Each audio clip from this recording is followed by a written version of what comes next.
The Saga of Fergus mac Leti is a myth that arose sometime during the 2nd century in Ulster, or modern-day Ireland.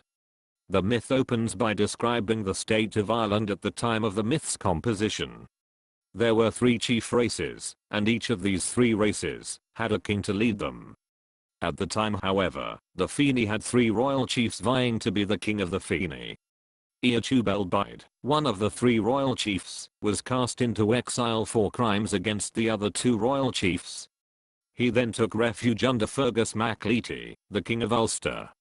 Eventually, Eachu tried to make peace with his own people, but was slain by the son of one of the other 2 royal chiefs, the 4 sons of Bide mac Allan Maireach, and the son of Dawn.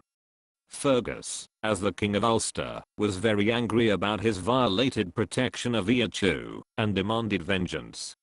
A magical song was sung throughout the land of Ulster that cursed Dawn and her son, so that Dawn would live out the rest of her life in bondage, and that her son would be doomed to die. Once the curse was set, Fergus offered to remove the curse if he was repaid for the violated protection. Eventually, he was awarded what he asked for, 7 cumals of gold and silver, land worth 7 cumals, and a human bondswoman. Once Fergus decided that all was well, he decided to travel back to his own land, bringing his bondmaid and his charioteer, Muna, with him. After a few days of journeying, they decided to sleep by the seacoast. While Fergus was asleep, 3 sprites, who are widely believed to have been leprechauns, tried to drag the king away. Fergus awoke before they could complete the deed, and captured them. Once captured, the leprechauns shouted, "Life for life." Fergus then demanded that he be granted 3 wishes.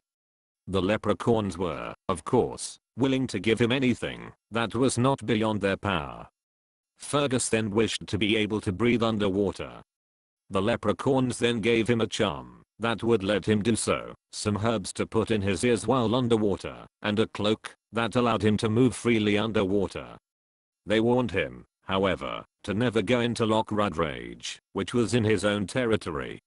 As was expected, he went into the loch and discovered a murderess, also known as a sea monster. Fergus was so terrified at the sight of the beast that his face became permanently disfigured. However, his people didn't want their king to discover that he was blemished, so they banned mirrors and prevented the king from seeing his own reflection by bathing him. 7 years went by. One day, his bondswoman was asked to wash his head. She agreed, but as she was washing his head, he struck her with his whip because she was doing an unsatisfactory job. She then showed him his face, which then led him to cut her in 2. He then decided to return to the Forbidden Loch to face the murderess again. He battled the beast for a whole day and night.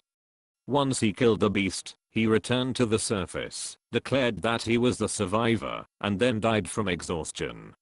The loch remained dread for a month after the battle between them.